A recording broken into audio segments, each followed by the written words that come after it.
আব্বা মা সামনে আছে, বড় নিয়ামত সামনে আছে, তাদের কদর কি করতে হবে এটা বুঝে আসে না, বরঞ্চ টাকা চাইলে ঝাড়ি মারি। ওষুধ কিনে দিতে কইলে খালি কি ছেলে আমি একা নাকি, আর কোনোটা নাই? এরকম কোনবেলা ছেলে আসে না নাই? এরকম আব্বা বিপদে পড়া আব্বা আছেন না নাই? আছেন না? এই বাপ বেঁচে থাকতে কোনো যত্ন নাই, কদর নাই, মা বেঁচে থাকতে কোনো যত্ন কদর নাই। মরে যাওয়ার পরে কবরে ছটা ধরে গেল, আল্লাহ তুমি আমার আব্বার আর একবার ফটাইতে দুটো বল মাছ কিনে খাওয়ানি। দাতালরে লাইচুনুর দরকার না? হ্যাঁ, থাকতে বোঝো নাই, মরার পরে বল মাছ খাচ্ছ। কদরে নেয়ামত বাদে জওয়াল বোঝে তখন নিজে, যতদিন ছেলে ছিল উপরে আব্বা ছিল অতদিন বোঝে নাই আব্বার কদর। আব্বা চলে যাওয়ার পর যখন নিজে আব্বা হয়েছে, এবার ওনার কথা ছেলেরে শোনে না, সেই সময় বোঝে যে আব্বা থাকতে কি কায়দা ছিল।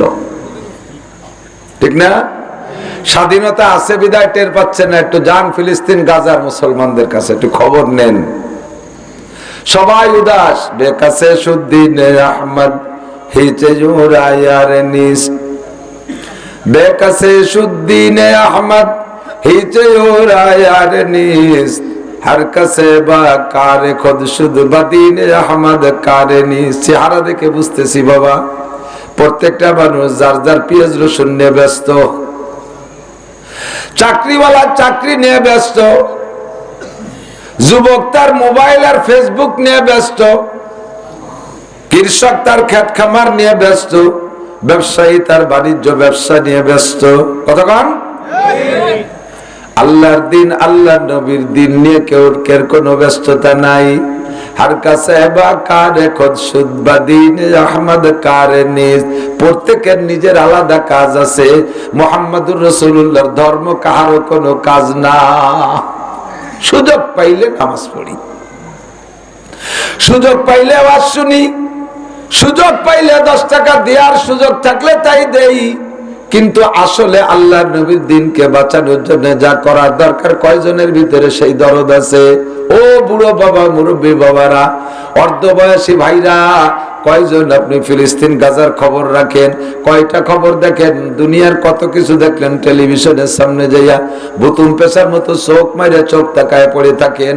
মেসি নেইমার খেলা 80 বছরে বুড়ো পর্যন্ত রাত 3টের সময় 4টের সময় দাঁড়ায় রয়েছে, একটু মেসির ফুটবলের লাথিটা দেখবে। মেসির ফুটবলের একটা লাথি দেখলে কমপক্ষে 100 শহীদের সোয়াব। কত কয় না? যে কয়টা লাথি দেখছো ওই কয়টা লাথি কপালে জুটবে। লাথি খাইও শান্তি পারবে না, এত লাথি লাগবে ফেরেশতারা। ঘন্টা ঘন্টা টেলিভিশনের সামনে দাঁড়ায় থাকতে পারো, দুনিয়ার প্রত্যেকটা কাজ নিয়ে যার যার জীবন বাজি রেখে লড়তে পারো, কিন্তু আল্লাহর ধর্ম নিয়ে কের কোনো চিন্তা নাই। যে দেখেন নামাজ পড়তে পারছে।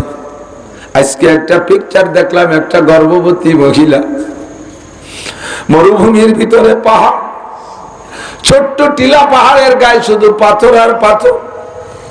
এর আগের বাচ্চাটা কেবলমাত্র হাঁটতে শিখেছে। ওই দেশের মানুষ সন্তান নেয় খুব বেশি, কারণ তাদের সন্তান জন্ম দেওয়ার উদ্দেশ্যের মধ্যে নেকি আছে। আমার যত সন্তান হবে এই সন্তানগুলো ইসরায়েলি কাফের শয়তানের মোকাবেলায় মুজাহিদ হবে, এই উদ্দেশ্য করে সন্তান গ্রহণ করে বেশি। 42 কিলোমিটার লম্বা, 12 কিলোমিটার চওড়া। আমাদের ছোট্ট একটা জেলা না, ছোট্ট একটা থানা সম পরিমাণ জায়গা গাজা। এতটুক জায়গার ভিতরে 23 লক্ষ মানুষের বসবাস। তার ভিতরে আবার কিছু ক্ষেত খামার আছে, তাদের চাষবাসও আছে, কিছু ফল ফ্রুটের বাগান আছে, স্কুল আছে, কলেজ আছে, বিশ্ববিদ্যালয় আছে, মসজিদ আছে, মাদ্রাসা আছে, পর্যাপ্ত মসজিদ। এতটুক জায়গার ভিতরে এত মানুষ, তারা সন্তান জন্ম দেয় মুজাহিদ বানানোর জন্য। আমার পেটে যদি 10টা সন্তান হয়, 10টা কাফেরের মোকাবেলায় 10টা মুজাহিদ হবে। মহিলার আগের বাচ্চাটা হাঁটতে পারে, পেটে আর একটা বাচ্চা নিয়ে এই বাচ্চাটা ডেলিভারি দেবে কোন জায়গায়, সেই জায়গাটুকু খুঁজে পাচ্ছে না। নিজের ঘর বাড়ি দালান কোঠাটা ছিল সব বোমা মেরে উড়াই দিয়েছে। একটু তাবুর মধ্যে মাথা গুজেছিল, তাবুটা বোমা মেরে পোড়ায় ছাই করে দিয়েছে। স্বামীটা বাচ্চা পেটে রেখে কোন জায়গাতে কোন মাঠে শহীদ হয়ে গেছে খবর নেই। আব্বা মা মায়ের মহিলারা গর্ভধারণ করলে তাব্বা স্বামীর কাছে আর মায়ের কাছে থাকতে তৃপ্তি বোধ করে। মাও কোথায় শহীদ হয়ে গেছে, স্বামীটা কোথায় চলে গেছে খবর নাই। ছোট একটা বাচ্চা কোলে করে নিয়ে মরুভূমির ভিতরে পাহাড়ের উপরে গড়াগড়ি খাচ্ছে। বাচ্চা ডেলিভারি দেওয়ার যন্ত্রণায় ভুগছে। এই বাচ্চাটা ডেলিভারি হবে যার বাচ্চা সে তো ধরতে পারে না, একটা ধাত্রী লাগে, কাছে একটা ধাত্রীও নাই। এ বাঙালি মা বোনরা, পর্দার আড়ালে বসে কান লাগাও। কিছুই করতে পারবা না, কিছু করতে পারবা না, তবে দোয়া মুনাজাত তো করা যেতে পারে। ভিতরে একটু ব্যথা আর একটু জ্বালা ভিতরে তৈরি করতে পারে। कल्ब में सोज नहीं, रूह में एहसास नहीं, कुछ भी पैगाम मोहम्मद का तुझे पास नहीं, कुछ भी पैगाम मोहम्मद का तुझे पास नहीं। ভিতরে জ্বালা নাই, অন্তরে ব্যথা নাই, আগাগোড়ায় সুন্নত নাই, শরীয়তের কোনো কিছু আমার তোমার মধ্যে নাই। আবার তুমি উম্মতে মুহাম্মাদি দাবি করে বসে থাকো, কিয়ামতের ময়দানে জবাব দেয়া লাগবে বিশ্ব নবীর কাছে। কমপক্ষে যদি অন্তরে একটু জ্বালাও তৈরি করতে না পারি, হাতে পারি না, মুখে পারি না, কমপক্ষে একটু জ্বালা তো তৈরি করতে পারি। পারি কি পারি না? আমার পিএস থাক, রসুন থাক, পাট থাক, চাল বা সব থাক, সব লাথি মারতে বাধ্য। আমার নবীকে যারা নবী মানে না, আমার আল্লাহকে যারা আল্লাহ মানে না, আমার কোরআনকে যারা বিশ্বাস করে না, নবী পাকের হাদিস যারা মানে না, আমার নবীর ইসলামকে যারা পদদলিত করে, তাদের বিপক্ষে লড়াই করার জন্য আমার সবডিতে 24 ঘন্টা আমি প্রস্তুত। রেডি আছেন? রেডি আছেন? আগামীকাল সকালবেলা আপনাদের এটা কোন থানা? সালতা। সালতায় যদি আন্দোলন করা হয়, মিটিং করা হয়, মিছিল করা হয়, বিক্ষোভ করা হয়, যাতে রেডি আছেন? কারা কারা? মিথ্যে কথা হাত উঠবেন না, মুনাফিক আর দেখতে চাই না। বহুত মুনাফিকের দেশটা ভরে গেছে। সবচেয়ে বড় বিশ্ব গাদ্দার, মাশাআল্লাহ হাত নামান, বিশ্ব গাদ্দার তুরস্কের প্রেসিডেন্ট এরদোগান। মুনাফিক সারা বিশ্বের ভিতরে সবচাইতে বড় সমাবেশ করেছে ইসরায়েলের বিপক্ষে। এই মুনাফিক বিশ্বের সবচাইতে প্রথম ইসরায়েলি পণ্য বর্জন করার জন্য ঘোষণা দিয়েছে। ইসরায়েলের থেকে কূটনীতি সম্পর্ক ছিন্ন করার জন্য সেখান থেকে তাদের দূতকে উঠাই নিয়ে আসছে, রাষ্ট্রদূতকে উঠাই নিয়ে আসছে। বাহ্যিকভাবে সবগুলো দেখাইছে, অথচ তলে তলে ইসরায়েলকে হাজার হাজার লক্ষ লক্ষ অস্ত্র দিয়েছে। এই মুনাফিকটা ধরা পড়ে গেছে। আগে দেখতেন মুনাফিকের অনেক বক্তব্য, ইদানিং দেখবেন যে মুনাফিকের কোনো বক্তব্য নাই, ফেসবুকে ইউটিউবে আসে না। ইন্নাল মুনাফিকিনা ফিদ দারকিল আসফালি মিনান নার। হে আমার প্রাণ প্রিয় বন্ধু যুবকরা, এই ময়দানে কাজ করবে কি শুধু হুজুররা না, আমরা সবাই মুসলমান নাম যার আছে সেই হবে মর্দে মুজাহিদ। ভারতের ভিতরে এক সাধু, এক বড় হিন্দু পণ্ডিত আল্লাহ নবীর বিপক্ষে নবী পাকের চরিত্রের সমালোচনা করিয়া বই একটা লেখছে, রঙ্গিলায় রসুল। রঙ্গিলায় রসুল বইয়ের ভিতরে আমার নবীর চরিত্র নিয়ে পর্যাপ্ত সমালোচনা করেছে। উলামায়ে কেরাম দুঃখিত, মুসলমানরা দুঃখিত, সব যার যার জায়গায় দুঃখিত, কিন্তু অ্যাকশনে কে যাবে? কলেজে পড়ুয়া এক যুবক, দাড়িও নাই তার মুখে, গায়ে তার জুব্বাও নাই, মাথায় টুপিও নাই, পাগড়িও নাই। যুবক কায়দা কইরা একটা ছোট্ট তরবারি তার যে কোনো ভাবে লুকাই নিয়া এই রঙ্গিলায় রসুলের সেই লেখকের বাসার কাছে যাইয়া খুঁজতে খুঁজতে তার বাসার কাছে যে জিজ্ঞেস করছে, এইটা কি অমুকের বাসা? বলে জি। ঢোকার পথ কি? কই তো গেট। ভিতরে ঢুকে যে দেখে সাধু বসা, এত বড় ভুড়ি। এ তোমার নাম কি? এই বলে জি আমার নাম এই।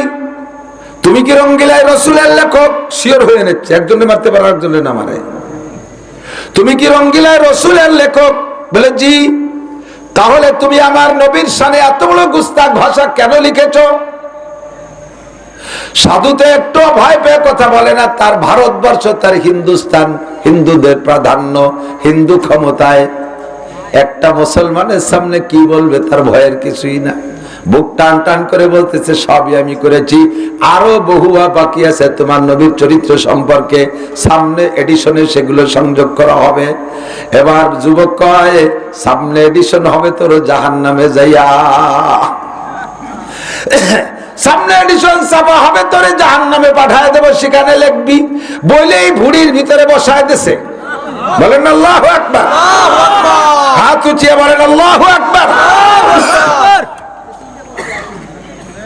এডিশন করাবি, তোর এডিশন বানাবি, জাহান্নামে যাইয়া সাড়ে শয়তান। একে কোপে ভুড়ি দুই ভাগ করে নাড়িটা হুজুড়িটা বেরোয় ফেলাইছে, জায়গায় জাহান্নামে চলে গেছে। লেপাল্লা সরগোল চতুর্দিক দিয়ে হিন্দু এসে অ্যারেস্ট করে ফেলাইছে, একেবারে ফিল্ড অ্যারেস্ট, স্পট অ্যারেস্ট, ধরে নিয়ে চলে গেছে। ট্রাইব্যুনাল কোর্ট দ্রুত গতিতে বিচার কার্যক্রম শুরু হয়ে গেছে। তারিখও নির্ধারণ হয়ে গেছে, যুবকরে ফাঁসি দিতে হবে। আল্লাহু আকবার। যদি কের নামে ফাঁসির পরোয়ানা জারি হয়ে যায়, তার কি খুশি দুঃখ লাগে না আনন্দ লাগে? সে খুশি না বেজার? বেজার না, বেজারের শেষ আছে। তারিখ পড়ে গেছে, টাইম হয়ে, এই টাইমে ফাঁসি হবে। এর আগে কি তার চেহারার ভিতরে হাসি অনুভব করা যাওয়া সম্ভব? কাঁদবে, চেহারা বিবর্ণ হয়ে যাবে। কিন্তু যুবক হাসি খুশি ভাব, হাসি খুশি ভাব, অট্ট হাসছে না, চেহারার ভিতরে একটা উজ্জ্বলতা ভাব। একজন তাকে জিজ্ঞাসা করলো, একটু পরে বা একটু আগামীকাল তোমার ফাঁসি হবে, আজকেই তোমার ফাঁসি হবে, তুমি হাসছো কেন, খুশি কেন? বেজারের কি আছে? গত রাত্রে আমি স্বপ্নে দেখি বিশ্বনবী মুহাম্মদুর রাসূলুল্লাহ সাল্লাল্লাহু আলাইহি ওয়াসাল্লাম আমার অপেক্ষায় জান্নাতের গেটে দাঁড়িয়ে আছে। আমি আজকে ফাঁসি হয়ে যাওয়ার সঙ্গে সঙ্গে আমার রূহটা আমার নবীর সাথে সাক্ষাৎ হবে। গত রাত্রে নবী আমাকে নিজেই বলেছেন আমার জন্য জান্নাতের গেটে দাঁড়িয়ে অপেক্ষা করতেছে। আরে এই ক্ষুদ্র নগণ্য দুনিয়ায় আমার বেশি দিন তাইকা কি লাভ? যত তাড়াতাড়ি আমি মরতে পারি তত তাড়াতাড়ি নবী পাকের সাথে জান্নাতে থাকবো। আমার কান্নার কি আছে, হাসি ছাড়া? কথা বলুন ঠিক কি ঠিক না? হ্যাঁ বাঙালি যুবক, দুনিয়ার জন্য বহু কিছু করেছ, এই দেশে ক্ষমতায় প্রতিষ্ঠিত হওয়ার জন্য সমন্বয় আন্দোলন করেছ, ক্ষুদ্র বাংলাদেশের জন্য আপনারা একদল, সেই সময় যারা ছিলেন আপনারা মুক্তিযুদ্ধ করেছেন। এটা মাত্র দেশীয় মুক্তিযোদ্ধা, এ মুক্তিযুদ্ধ ছিল মাত্র ভাইতে ভাইতে গ্যাঞ্জাম বাজছে, যুদ্ধ আর যুদ্ধ। ভাইতে ভাইতে এক সংসারে বাপ মরে যাওয়ার পরে সংসারিক মালামাল নিয়ে গ্যাঞ্জামলি, তারপরে ছোট ভাইরা খালি চাই যে বড় ভাইরা নির্যাতনে থাকবো না, যুদ্ধ হয়ে যাব। এই গ্যাঞ্জাম করে মারামারি বাড়ি বাড়ি কারি করিয়া মুরব্বীকে ডাকি এনে, মামাকে খালুকে ডাকি এনে যুদ্ধ হয়ে দেশে স্বাধীন হয়ে গেছে। আমাদের সেই স্বাধীনতা আলোচনা ভাই ভাই গ্যাঞ্জাম পাচ্ছে, তাই আমরা যুদ্ধ হয়েছি। আর এখন ফিলিস্তিনারা যে যুদ্ধ করতেছে, গাজায় যে যুদ্ধ করতেছে, এইটা হলো উহুদ বদর খন্দকের যুদ্ধের মতো যুদ্ধ, ঠিক কিনা? আমাদের যার যেমন তৌফিক আছে, যে যেখানে আছি সে সেখান থেকে প্রস্তুত থাকতে হবে। ডাক দিলে যে কোনো মুহূর্তে উলামায়ে কেরামি তো ডাকে নেতৃত্ব দেবে মর্মে। কাজেই আপনারা সব কাম কাজ ফেলে রেখে প্রত্যেকটা ডাকে সাড়া দিতে রাজি আছেন? আল্লাহ যেন আমার বাংলার জমিনকে চির স্বাধীন করে রাখে। একটু বলেন না আমিন। আমরা নামাজ, কালাম, রোজা, হজ, যাকাত, ফরজ, ওয়াজিব, তাসবিহ, তাহলিল, তাবলীগ, চরমুনাই, মসজিদ, মাদ্রাসা, বিশ্ব ইজতেমা, সব ধর্মীয় কাজগুলো যেন ওপেন ফিল্ডে খোলামেলা চিরকাল করতে পারি। আমাদের পরবর্তী জেনারেশন যারা আসবে তারাও যেন করতে পারে। সবাই বলি আমিন।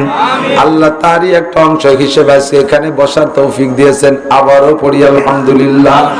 আল্লাহ পাক রব্বুল আলামিন বড় মোহাব্বতের সাথে, খেয়াল করি খুব খেয়াল করি।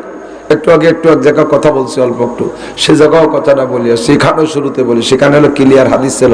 মেয়েরা ওই সস্তাল একটা মহিলা মাদ্রাসা দাওরা হাদিস খুলছে, তাদের আজকে প্রথম সবক, সেই সবক বুখারী শরীফের প্রথম সবক পড়ে আসলাম। বুখারী শরীফের প্রথম হাদিস হলো ইন্নামাল আমালু বিন্নিয়াত। শুনেছেন না আপনারা কের কাছে? প্রথম হাদিস ইন্নামাল আমালু বিন্নিয়াত। প্রত্যেক কাজ নির্ভর করে নিয়তের উপরে। নিয়ত যদি ভালো হয় তাহলে দুনিয়ার কাজও ইবাদত হয়ে যায়, আর নিয়ত যদি খারাপ হয় তাহলে আখেরাতের কাজও দুনিয়া হয়ে যায়, ওতে কোনো লাভ নাই। বড় মসজিদ একটা বানাই দিয়েছেন, কোটি কোটি টাকা দিয়ে মসজিদ বানাই দিয়েছেন। মসজিদ বানাই দেওয়ার পরে আপনি ওর গায়েটা নেম প্লেট লিখে দিয়েছেন, অমকের বেটা নান্টু ইবনে মালিক ঠুটা কলামারকে মিলে গেলে আর এক মুশকিল হয়ে যায় অনেক সময়। শিল্পপতি, কোটিপতি, ভগ্নিপতি বড় মসজিদ একটা বানাই দিয়েছে শ্বশুর বাড়ি এলাকায়, অমকের জামাই অমক, অমকের বেটা অমক। মসজিদ বানাইলে কি জন্য? হাদিসে শুনছি, মাম্বানা মসজিদান লিল্লাহ বানাল্লাহু লাহু বাইতান ফিল জান্নাহ। যে ব্যক্তি আল্লাহর ঘর মসজিদ বানায় দেয়, আল্লাহ তার জন্য জান্নাতের ভিতরে একটা বালাখানা বানায় দেয়। কন্যা সুবহানাল্লাহ। তো বালাখানার লোভে মসজিদ বানাইছে, তো এই যে সাইনবোর্ডটা নাই লেখা, যুগ যুগ ধরে থাকবে মসজিদ, মানুষই দেখবে যে কে বানাই গেছে। তাহলে এটা কি তুমি আল্লাহর রাস্তে বানাইছো, না মানসি দেখবে সেই জন্য বানাইছো? মানসি দেখবে আর প্রশংসা করবে সেই লোভে অকাত কিল, তা বলা হয়ে গেছে। জাহান্নামের গেটে দাঁড়াইয়া সর্বপ্রথম প্রত্যেক কাজের একটা উদ্বোধনী আছে না? এই যে আমাকে পদ্মা সেতু উদ্বোধন হয়েছে না, একজন কোরআন শরীফ পড়েছে, সে যে কোরআন শরীফ পড়ছে ও কোরআন শরীফের ভিতরে নাই মনে হয়, আর রহমান সুরজা পড়ছে, আল্লাহ ওভাবে নাজিল করি নেই, ওকে নিজেকে কায়দা বানাইছে। এর একটা উদ্বোধনী আছে, প্রত্যেকটা কাজের এটা ভালো কাজ করলে একটা স্থাপনার উদ্বোধনী আছে। তো আল্লাহ পাক জান্নাত বানাইছে, তার উদ্বোধন করবেন বিশ্বনবী মুহাম্মদ রাসূলুল্লাহ সাল্লাল্লাহু আলাইহি ওয়াসাল্লাম এবং আশারায়ে মুবাশশারা 10 জন জান্নাতের সুসংবাদ প্রাপ্ত মানুষ দিয়ে আল্লাহ তাআলা জান্নাতকে উদ্বোধন করবেন। আর জাহান্নাম উদ্বোধন করে, জাহান্নাম একটা উদ্বোধনী পাবে না, জাহান্নাম উদ্বোধন করবে কি কাকে দিয়ে? 3 শ্রেণীর মানুষ দিয়ে। কয় শ্রেণী? একটু খেয়াল রাখেন, কয় শ্রেণী? 3 শ্রেণী। আল্লাহ যেন আমার ওই 3 শ্রেণীর মধ্যে না রাখে, বলেন আমিন। এক শ্রেণীর মানুষ হলো সর্বপ্রথম শুহাদা, 1 নম্বরে শহীদ।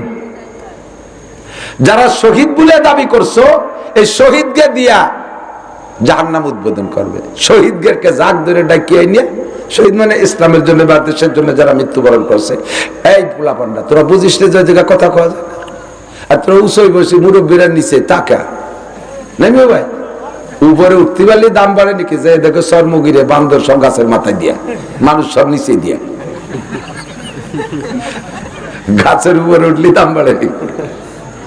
আমরা তো উপরে বসে না দেখতে পারলে দেয়া যায় না, সেই জন্য মুখ না দেখলে অশুনে বোঝায় না। আল্লাহু আকবার। জাহান্নাম উদ্বোধন করা হবে সর্বপ্রথম কাকে দিয়া? এই যে ভুলে গেছে কত, শুহাদা, শহীদদেরকে দিয়ে। যারা নামদারি শহীদ তাদেরকে ডেকে এনে বলবে, আল্লাহ পাক বলবেন উদকুলিল জাহিম, এ জাহান্নামে যাও। তখন শহীদরা বলবে, আল্লাহ জাহান্নামে যাবো, তাই শহীদ হলাম কে? কই তুমি শহীদ হইছো কোন জায়গা? কই তো অমুক জায়গা। কিভাবে এলে? কিভাবে যুদ্ধ করতে করতে। যুদ্ধটা করছো কেন কও? কয় যে লিইলাহি কালিমাতিল্লাহ, তোমার দ্বীনকে বলন্দ রাখার জন্য, তোমার ইসলামের জন্য জিহাদ করেছি। আল্লাহ বলবেন বাল কাযাবতা, মিথ্যে কথা কইছিস। তুই যুদ্ধ করছিস দুই উদ্দেশ্যে, একটা হলো যদি যুদ্ধে বিজয় হতে পারিস, ভালো যুদ্ধ করে বিজয় হতে পারিস, তাহলে সেখান থেকে যুদ্ধের বিজয়ের পরে একটা গনিমতের মাল, ওই লুটে ফুটে আনা মাল রেখে গনিমতের মাল, এই মালের ভালো একটা ভাগ পাবি। আর যদি বাঁচিয়ে থাকিস মানসিতরে বীর উত্তম, বীর বিক্রম, আর যেন কি বীর শ্রেষ্ঠ, এই সমস্ত উপাধিতে তোমাকে আহ্বান করবে এই পদ লোভের জন্য, এই পদের লোভে। তুমি শহীদ হয়েছে, তুমি যুদ্ধ করেছো, যদি তুমি বিজয় হয়ে জিতে আসতে পারো, তাহলে দীর্ঘকাল পর্যন্ত ওই যুদ্ধের একটা মুক্তিযোদ্ধা বা যুদ্ধার একটা কুঠা হবে, ওই কুঠা দিয়ে খাওয়া, সেই জন্য তুমি যুদ্ধ করছো, কুঠা দিয়ে খাওয়া। এই জন্য তুমি আবার ইসলামের জন্য যুদ্ধ করো নাই। কথা মতো কবি না, লোটক বাটু স্কুল কথা কলি, আর কিছু সময় না ঘেটি ধরে জাহান্নামে ফেলাবো। আর যদি মরো, যুদ্ধে যে যদি মরো, তাহলে তোমার লোভ ছিল যে বছরকে বছর, যুগকে যুগ, শতাব্দী শতাব্দী আমাকে মানুষের শহীদ হিসেবে সম্বোধন করবে। শহীদ অমক, শহীদ তমক, যেই দুই উদ্দেশ্যে যুদ্ধ করেছে ওয়াকাদ কিল, তা বলা হয়ে গেছে। এখন তোমার হাতে কিচ্ছু না, উদখুলিল জাহিম, কথা মোটে কবি না, তাড়াতাড়ি দোজখে ঢোক। আল্লাহ চোখের সামনে, চোখে আঙ্গুল দিয়ে ধরাই দেবে, হা করার কোনো কায়দা থাকবে না। ফেরেশতাদেরকে আল্লাহ বলবেন, খুযুহুম ফাগুল্লুহুম সুম্মা জাহিমা সাল্লুহুম সুম্মা ফি সিলসিলাতিন যারউহা ৭০ যিরাআন ফাসলুকুহুম। গলার উপর দিয়ে শিকল দিয়ে, ঠ্যাঙের নিচে দিয়ে, হাঁটুর নিচে দিয়ে শিকল ঢুকে দিয়ে টাইট করে গলারে যদি হাঁটুর দ্বারে নিয়ে গোল হয়ে বাঁধে, আটাশলা কোনো নড়াচড়ার কোনো কায়দা আছে? ফেরেশতারা ক্রিকেটের বসিয়ে দিয়ে যে বল বেরি হয় না, একেবারেতে ছক্কা, একেবারেতে ছক্কা, জাহান্নামের ৬ নম্বর দোজখে নিয়ে বেলায় দেবে। থাক পড়ে থাক, তোরে দিয়ে জাহান্নাম উদ্বোধন করা হলো। 2 নম্বর, আমার মতো মৌলবী, আমার মতো মৌলবী। হ্যাঁ মৌলবী দোজখে যাও, কে আল্লাহ তো দোজখে যাবো, তো আলেম হলাম কেন? আলেম হইছো কি জন্য? তোমার দিনের দাওয়াতের জন্য। দেখো না কিভাবে দেশকে দেশ রাতকে রাত দোলই বেড়াইছি, খাওয়া নাই না নাই এগুলো করে বেড়াইছি, কি জন্য? তোমার দিনের দাওয়াতের জন্য। আল্লাহ বলেন বাল কাযাবতা, মিথ্যে কথা কইছিস, তোর উদ্দেশ্য ভালো ছিল না, তোর নিয়ত ভালো ছিল না। তোর নিয়ত কি ছিল? যে আমি যদি ভালো বক্তা হতে পারি তাহলে এইভাবে হেলিকপ্টারে আসতে পারবো, আমার জন্য 200-300 পুলিশের প্রোটোকল দেবে, নেতারা এরকম ফুলের মালা নিয়ে বসে থাকবে, আমি যখন হেলিকপ্টার থেকে স্টেজ পর্যন্ত যাব মানুষের এরকম ফুল ছিটাবে, আমাকে বিশাল বড় চেয়ারে অভ্যর্থনা জানাবে, আমাকে এভাবে এভাবে লাস্টে আমাকে আবার হেলিকপ্টারে পাঠিয়ে দেবে, 2-2.5 লক্ষ টাকা দেবে, সারা দেশ জুড়ে আমার সুনাম হবে। তুমি এই জন্য আলেম হয়েছিলে আর এই জন্য ওয়াজ করছিলে। ফকত কি সেগুলো তো বলা হয়ে গেছে, তোমার আর কিচ্ছু নাই। তুমি যদি আলেম হতে পারো মানুষ তোমার প্রশংসা করবে তোমার বয়ানে। তুমি যদি পীর হতে পারো সাপ্তাহিক মাসিক একটা মজলিস করে করে বছরে দুটি হালখাতা দিয়ে মুরিদ মুত্তাকিন রে গুছাইয়া, টাকা পয়সা চাল ডাল খুটকুড়ো গুছাইয়া বছর ভরে জন্মের খাওয়া, চাল মেয়ে নিয়ে বিশাল শিল্পপতি কোটিপতি হয়ে যাওয়া। পীর ব্যবসা বড় সহজ ব্যবসা, বক্তাকে একটু গলা ফাটাই ছিললে বলা লাগে, পীররা গুনগুন করে কি যেন একটু তসবি তালিল দিয়ে কায়দা করে বায়াত করে বেলাক করে গাছরা দিয়ে মুরিদরা সব ভক্ত হয়ে যায়, জীবন দিতে বাধ্য, তার কাপড় পরনের কাপড় পর্যন্ত খুলে দিতে চায়। বাপরে জীবনে একটা ফুটি মাছ কিনে খায় না, পীর সাহেবরে কাতলা মাছ কিনে খাওয়া, ঠিক না? মায়ের জন্য কোন জায়গায় একটা চড়া পাখিও ধরে নিয়ে আসে না, আর পীর সাহেবের জন্য 7 কেজি 8 কেজি ওজনের লেয়ার মুরগি কিনে সেই জায়গা নিয়ে যায়। মারে একটা সুবরি কিনে দেয় না, পীর সাহেবের জন্য কাইনকে কাইন ডাব নিয়ে যায়। এই সমস্ত এইগুলো সব সহজ ইনকাম পীর সাহেবদের, সহজে জায়গায় বসে ধুয়ে মুছে খাওয়া। এই জন্য পীর হয়েছিলে। সবগুলো খাওয়া শেষ, তাড়াতাড়ি কথা মতো কবিনে দোজখে যা, নাহলে কিন্তু বাড়ির অভাব হবে না। আমার মতো মৌলবীকে আমার মতো পীর রে ভাবে দেবে। আবার আমরাই বয়ান করি আন্নাসু কুল্লুহুম হালকা, আন্নাসু কুল্লুহুম হালকা, সব মানুষ ক্ষতির ভিতরে ইল্লাল আলিমুন, শুধু আলেমরা ভালো। এক বুজুর্গ বলতেছেন আন্নাসু কুল্লুহুম হালকা, ঘুরে দেখলাম মানুষ মুনিশি না, সব মানুষ একেবারে শেষ, শুধু মৌলবী কয়জন ভালো আছে।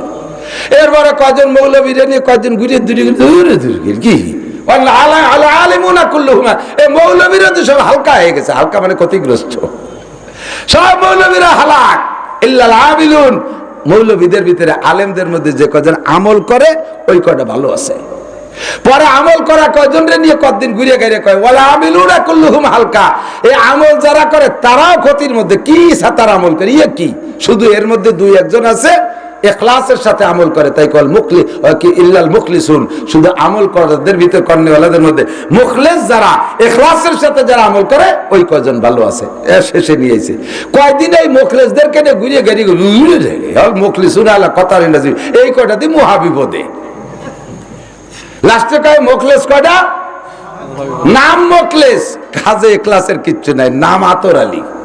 নাম কি শুনে ঠায় জন্য সব জায়গায় আতরের মতো গিরান, অথচ তার গায়ে চুষো মরা গন্ধ।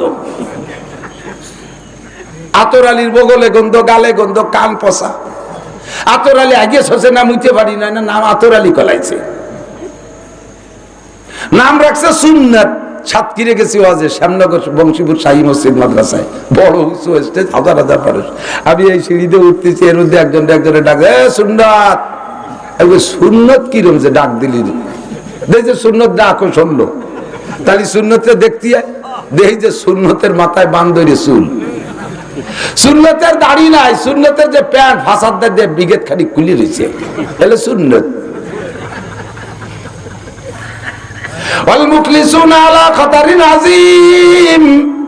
যে কটারে ভাবছিলাম মুখলেস ওই কটাই বড় বিপদে। এ বয়ান আমি করি, আমার ইখলাস নাই, আমার ইখলাস নাই। এই জন্য দোস্ত বলতে ভয় লাগে যে বয়ান তো করতেছি, আল্লাহ যদি বলে লিমা তাকুলুনা মা লা তাফালুন, এই গুণগুলো তোমার মধ্যে নাই, তুমি আবার বয়ান করছো, ও মৌলবী তুমি ধোঁকাবাজ, তোমারে জাহান্নাম উদ্বোধন করবো, ঢোকো, কথা মোটে বাড়াবা না। 3 নম্বর যারে দিয়ে জাহান্নাম উদ্বোধন করবে বড় বড় ডোনার, বড় বড় দানবীর ডোনারদেরকে ডেকে এনে বলবে তাড়াতাড়ি জাহান্নামে যাও, আল্লাহ জাহান্নামে যাবো তাই কোটি কোটি টাকা দান করলাম কেন? দান করছো কি জন্য? তোমার গরিব মিসকিন এতিম অসহায় কাঙ্গাল দুঃখিনী বিধবা এতিমখানা লিল্লাহ বোর্ডিং মাদ্রাসা দান করছি তোমার দিনের খেদমতে, মানব জাতির সেবায় খেদমতে করেছি। আল্লাহ পাক বলবেন বাল কাযাবতা, মিথ্যে কথা বলেছো, এগুলো তাদের খেদমতের জন্য করো নাই। যদি খেদমতের জন্য করবা তাহলে আবার ক্যামেরায় দিয়ে ছবি করে ছাড়ো কে? কয়টা জাকাত দিত? ওরে লুঙ্গি, জাকাতের যে লুঙ্গি তা তো মাঝে মাঝে কই এক্সের লুঙ্গি, জাকাতের লুঙ্গি 2-3 বার দোয়ার পর আর মার কাটে গেলেও সুতো ছায় না। ভরিয়ে মসজিদে ঢোয়ার সময় দরজায় যদি পাও ফাঁক হয়, ভিতরে তাকাইলে এ পাশে টিবল পর্যন্ত দেয়া যায়, ঠিক না? সব জায়গার টিবল দেয়া যায়। এই হলো জাকাতের লুঙ্গি। এই দিদি যে আবার ক্যামেরা করে, করছে না? করে করে কয়টা কম্বল, কম্বলের কোয়ালিটি তো কই, কি কম্বল! আল্লাহু আকবার। যারে কম্বল দিয়েছে সে নিয়ে গায়ে দেয় না, বাস দিয়ে দরজার সামনে পাপোশ বানাইছে। কয়দিন বাড়ানোর পরে ছাগলে ব্যবহারে ডাকতেছে, কাকি ওভাবে অনাকাশন নয় রে, আমার গায়ে দিয়ে দেন। ছাগলটা গলার মধ্যে দিয়ে নিচে গিরিয়ে দিয়ে ছাগলটা জ্যাকেট বানাই দেয়। ছাগল তো ওরা যত্ন করে গায়ে দেয় না, ও গায়ে দিয়ে যেখানে পেশাব করছিল শুয়ে পড়ছে, ভিজে গেছে, থরথরে কাঁপতে, তাড়াতাড়ি খুলে নেন না, নিউমোনিয়া হবে না। এবার ছাগলের গাড়িতে খুলিয়ে নিয়ে দুইয়ে তার দিয়ে মুড়ি ভাজা বালিয়েন কয় না, তাই ধরা পাইটু বানাইছে। তুমি এই পাইটু দিয়ে আবার ক্যামেরা মারাও, মসজিদ বানাইতে সাইনবোর্ড লাগাও, মাদ্রাসা ঘর একখান করে দিয়ে সাইনবোর্ড লাগাও, ওয়াজের ভিতরে কালেকশন হলে মারহাবা কামনা করো। আমি 10,000 টাকা দিলে আমার নাম মারহাবা করো না, আমার নামটা করো না, তোমার নাম নামের জন্যই দেছো। আচ্ছা ঠিক আছে, ওগুলো বলা হয়ে গেছে, এখন টাকা পয়সা থাক, তুমি দোজকে যাও আগে, তোরে দিয়ে দোজক উদ্বোধন করা হবে। ইখলাস যে কার আছে আল্লাহই ভালো জানে। ইখলাস কাকে বলে একটু বলে যাই। ইখলাস বলা হয় উবুদুল্লাহ কান্নাকা তারাহু, একেবারে প্রত্যেকটা কাজ যেই কাজটা ইবাদত, প্রত্যেকটা ইবাদত এমন সংকল্পে করবেন কেমন যেন আপনি আল্লাহর সামনে দাঁড়িয়ে আপনি আল্লাহকে দেখতেছেন, আল্লাহ আপনাকে দেখতেছে। কাজটা নিছক একান্ত আল্লাহরই জন্য করবেন। জগতের কে দেখলো আর না দেখলো, কে ভালো বললো মন্দ বললো, তাতে আমার কিছু আসে যায় না। সারে দুনিয়া হো মুখালিফ ফির না কোই নুকসান হ্যায়, সারে দুনিয়া হো মুখালিফ ফির না কোই নুকসান হ্যায়, খৌফ নেহি কুছ গম নেহি জব রহমতে রহমান হয়। দুনিয়ার সব আমার বিপক্ষে চলে গেলে কিছু আসে যায় না। যুবক আমার দিক তাকায়, এ যুবক আগামীকাল ডাক আসবে, ফিলিস্তিন যাইতে হবে, রেডি? ভিতরে মাঝে মাঝে উগ্রাই আসতেছে ফিলিস্তিনের কথা, একটার মধ্যে আর একটা চলে আসে। যুবক রেডি থাকো, কালকে যদি ডাক আসে যাইতে রেডি। ইদানিং ফেসবুকে দেশে যদি বাংলাদেশ থেকে একটা ফ্লাইট যায় যাতে ফ্রি ফিলিস্তিন নেওয়া হবে, কে কে রাজি আছেন যাইতে? আল্লাহু আকবার। যাইতে রাজি আছেন? ভাইসাল এবার ফ্রি নিবে, তাই না? ঠিক আছে না? এবার যদি টাকা দিয়ে যাতে হয় তাহলে কেরা কেরা যাবেন? এবার হাত অর্ধেক কমিয়ে গেছে। নারায়ে তাকবীর, নারায়ে তাকবীর, আল্লাহু আকবার। আল্লাহ, আমি ও জায়গায় কমেন্ট লিখছি, আমার পাসপোর্ট রেডি, 5 লক্ষ টাকা লাগলে আমি দিয়ে যাইতে রাজি, রেডি করো, যাওয়ার ব্যবস্থা করো। আমার 4টে ছেলে আছে, ছেলেটাই বড় হয়ে গেছে, 4টা ছেলে সাবালক হয়ে গেছে, 5টা ছেলে, বড় ছেলেটা অসুস্থ, 4টে সবাই সুস্থ ছেলে আছে, তাদেরকে ওসিয়াত করছি যে কোনো সময় যদি যাওয়ার সুযোগ পায় ফিলিস্তিন, শুধু ফিলিস্তিন না বিশ্বের যে কোনো প্রান্তে যদি ইসলামী জিহাদ কাফেরের মোকাবেলায় আসে, বাবা অনুমতি অ্যাডভান্স দেয়া থাকলো, আর বলতে জন্য বাড়ি আসিস না, ওখান থেকে চলে যাস, ওসিয়াত করে দিয়ে দিছি, একবারে অ্যাডভান্স ইজাজত দিয়ে দিছি। দুনিয়া থেকে আরাম করব। রমজানে কত ইফতার খাইলেন, তারা তো খালো না কিছু। ঈদে কত কাপড় কিনলেন, তারা তো একটা বাচ্চারা জাঙ্গিও কিনে দিতে পারলো না। সিমাই খেলেন, বিরিয়ানি খেলেন, পোলাও খেলেন, কি খালেন, কি আমি কি খেলাম? আমি ঈদের দিন কিচ্ছু খাইনি, ভালোই লাগে নাই। বাচ্চা কাচ্চার জন্য কিনে দিছি, খাবার নিয়ে বসছে, আমার ভিতরে রুচি আসে নাই। আমার চোখের সামনে ভাসতেছে, এই কাঁদতেছে। ওই সেই মহিলা, গর্ভবতী মহিলা, তার বাচ্চাটা ডেলিভারি করবে কে? দাত্রীকে কেউ নাই। আর এ জায়গা মা বোনরা তোমরা আরাম করবা, বিরিয়ানি খাবা, প্রসাদনী কিনবা, রং বেরঙের কাপড় কিনতে ফরিদপুর শহরে যাবা, সদর বাজারে যাইয়া সেখান থেকে ওপেন ফিল্ডে বাজারঘাট করবা, আনন্দ করবা। তোমারও তো আর একটা মা সেখানে দেখো ডেলিভারি যন্ত্রণায় ভুগতেছে, তার পাশে দাঁড়ানোর কেউ নাই। ইখলাস হবে। আল মুখলিসুনা আলা খাতারিন আযীম। ইখলাস কাকে বলে? আনতা বুদাল্লাহ কান্নাকা তারাহু, প্রত্যেকটা কাজ নেকের কাজ করার সময় আল্লাহকে দেখি, গুনাহ করার সময় আল্লাহকে দেখি। কতক্ষণ? নেকি করার সময় আল্লাহকে দেখবেন, তার মানে নামাজে দাঁড়াবেন এমন ভাবে আপনারে বোমা মারলেও যেন আপনার সেই বোমার দিকে খেয়াল না যায়, এরকম হবে। হযরত আলী রাদিয়াল্লাহু আনহু পায়ে তীর ইংসে তা তো শুনছেন, যুদ্ধে যে পায়ের ভিতরে তীর ঢুকছে, এমন ভাবে আটকে গেছে তীর, এখন টানলে উনি চিৎকার মারি বেহুশ হয়ে যাওয়ার মতো হয়ে যাচ্ছে। উনি বলে এই রাখো রাখো রাখো, ওভাবে হবে না, এভাবে তীর টেনে বেরোনো যাবে না, আমার অজুর পানি দাও। অজুর পানি দিয়েছে, অজু বানায় বলছে আমি যখন নামাজে দাঁড়াবো ওই সময় টেনে বের করবা। হযরত আলী যখন নামাজে দাঁড়াইছে, এরপরে কয়জন পাউ বাঁধাইয়া আর কয়জন জোর করে টাইনিয়ে তীর বের করছে, আলী টেরই পাই নেই। সালাম ফিরানোর পরে বলছে, আলী রাদিয়াল্লাহু আনহু বলছেন কি তীরটা কি তোমরা বের করার ব্যবস্থা করছো? দেখেন আছে নাকি, দেখে পায় তীর নেই। কখন বের করলে? যখন আপনি নামাজে দাঁড়াই গেছেন। আল্লাহর প্রেমে যখন গল্প শুরু করতেছে নামাজের ভিতরে, সেই সময় তীর টেনে বের করছে, টের পাই নাই। আর আমার কানের দাঁড়িয়ে একটা মশা উড়িয়ে গেলি মনে হয় যে হেলিকপ্টার গেছে, কান জয় তাপ্পড় মেরে দিই। আমার নামাজটা কি সুন্দর নামাজ, চিনতে চেয়ে কে ইচ্ছা নামাজের নামাজ। তারা নামাজের মধ্যে আল্লাহরে দেখে, আর আমি নামাজের মধ্যে প্রেমিকারে দেখি। আমি নামাজের ভিতরে সিনেমার নায়িকাদেরকে দেখি। আমি নামাজের ভিতরে ল্যাংটা ছবি চোখের সামনে ভাসে। আমার নামাজ আর সেই নামাজ। ওবুদুল্লাহ কান্নাকা তারা, কোরআন শরীফ পড়বেন এমন ভাবে কেমন যেন অক্ষরের মধ্যে আল্লাহকে দেখেন। দর্শকান মুফি মানামচু বুয়েগুল তার বর্গে গুল, দর্শকান মুফি মানামচু বুয়েগুল দার বর্গে গুল, হারকে দিদান মাইলে দারা দর্শকান বিনাদ মোরা।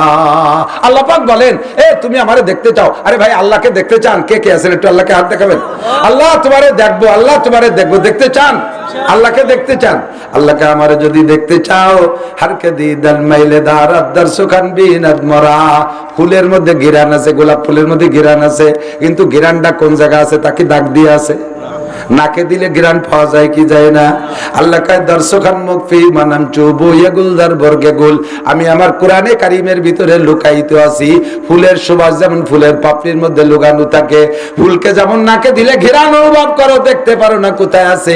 হারকে দিদান মাইলে দারাত দর্শকান বিনাদ মোরা। যদি কেউ আমাকে দেখতে চাও, আমার কালামে পাকের মধ্যে নজর করো, প্রত্যেকটা হরফের মধ্যে আমি আল্লাহ লুকায়িত আছি।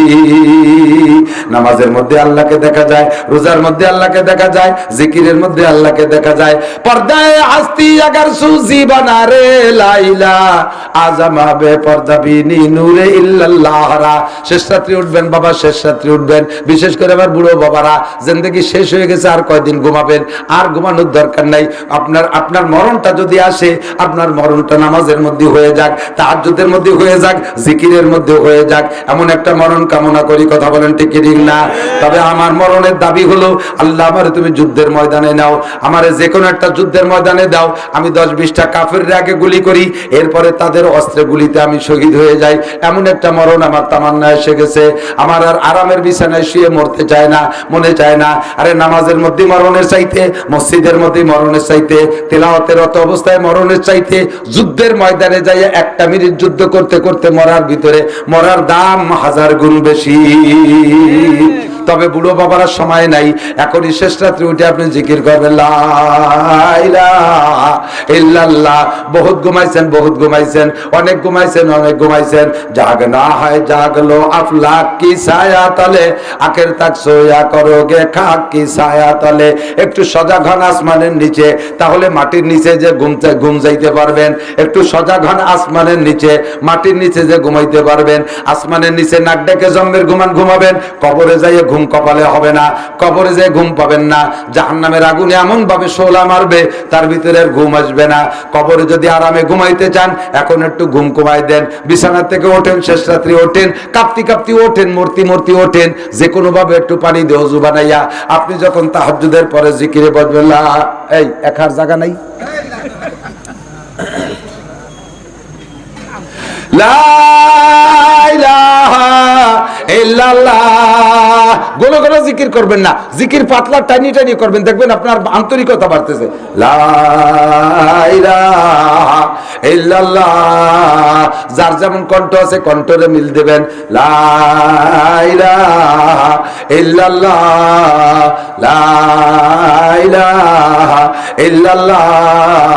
গোনো গোনো অত জিকিরের দরকার নাই, এরকম দুই তিনটা টান দিলি আল্লাহ পাক বলেন পর্দায়ে হাস্তি আগার সুজি বানা রে, লা ইলাহা আজমা বে পর্দা বিনি নূরে ইল্লাল্লাহ রা। লা ইলাহা কয়ে টান দেবা বান্দা, ইল্লাল্লাহ বলার আগে বান্দার আল্লাহর মাঝে যেই পর্দার কারণে বান্দা আল্লাহকে দেখতে পারে না, আল্লাহকে আমি ওই পর্দাটা সরাই নিয়ে যাব। আজমা বে পর্দা বিনি নূরে ইল্লাল্লাহ রা। ওই সময় ইল্লাল্লাহর নূর অর্থাৎ আল্লাহর নূরকে তুমি বিনা পর্দায় দেখতে পারবা। দুনিয়ার যত বড় সুন্দরী রূপসী রমণী দেখিস না কেন যুবক, আল্লাহকে দেখার চাইতে মজা হইতে পারে না। কতক্ষণ ঠিক না? সমস্ত সৃষ্টি সমস্ত রূপ তো আল্লাহর দেওয়া, সমস্ত রূপ তো আল্লাহর দেওয়া। তাহলে আমার আল্লাহ স্বয়ং কত রূপের অধিকারী, সমস্ত রূপ আল্লাহর দেওয়া। সে আল্লাহর প্রেমে যদি পড়তে চাও, তাকে যদি দেখতে চাও, একটু শেষ রাতে উঠে জিকির করো লা ইলাহা ইল্লাল্লাহ।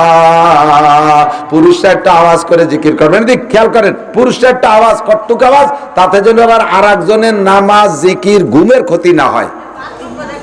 এ কথা কয় কারা পিছনে? এ পিছনে কথা কয় কারা?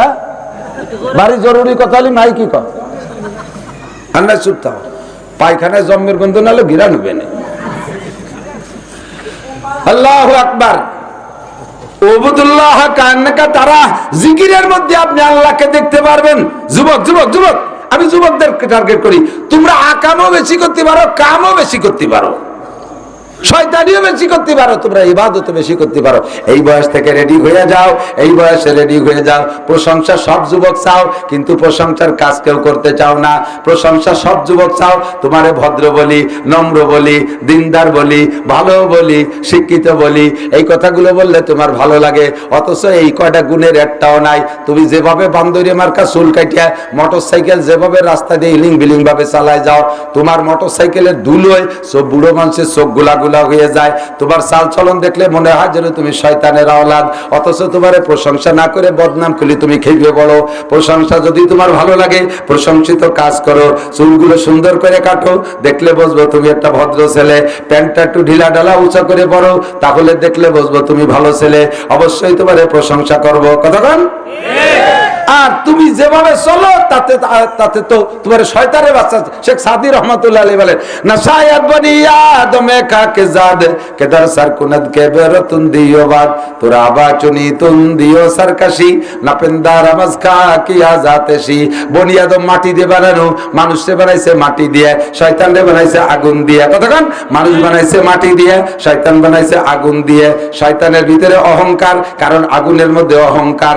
আগুনটা ছেড়ে দিলে নিচের দিক যায় না উপর দিক যায়? উপর দিক যায়। ঊর্ধ্বগতি আলার ভিতরে অহংকার বেশি। যে যত বড় তার ভিতরে তত অহংকার, যে যত বড় অফিসার তার মধ্যে তত অহংকার, যে যত বড় নেতা তার মধ্যে তত অহংকার। তার ভিতরে বড়ত্বের শয়তানের আগুন ঢুকছে। আর যে যত ছোট তার ভিতরে নম্রতা ভদ্রতা বেশি। এই জন্য আল্লাহ মানুষ বানাইছে মাটি দিয়া। মাটি তাকে পায়ের নিচে, মিনহা খলাকনাকুম, তোমারে বানাইছি মাটি দিয়া। কারণ মাটির মধ্যে দুইটা গুণ আল্লাহর খুব ভালো লাগে। কয়টা? দুইটা গুণ আল্লাহর খুব পছন্দ হয়। একটা হলো নম্র ভদ্র সহনশীল। নম্র ভদ্র সহনশীল ধৈর্যশীল। মাটি জীবন ভরে পায়ের নিচে যায়। কোনোদিন কি কোনো জায়গায় মাটিতে আন্দোলন করছে আর আমরা ভাত তলে থাকতে পারবো না, মাথায় থাকবো? কইছে কোনোদিন? মাটিরে সইছিয়ে দাঁড়িয়ে যে কয়েকদিন আগে পিএস ফলাইছেন, চাষ দিচ্ছেন, এই কুবাই কাপাইয়া কত পিএস। এই পিএস উঠতে না উঠতে আবার শশা শুরু হয়ে গেছে পাট বুনবে। পাট কাটতে না কাটতে আবার ধান লাগানোর জন্য শশা।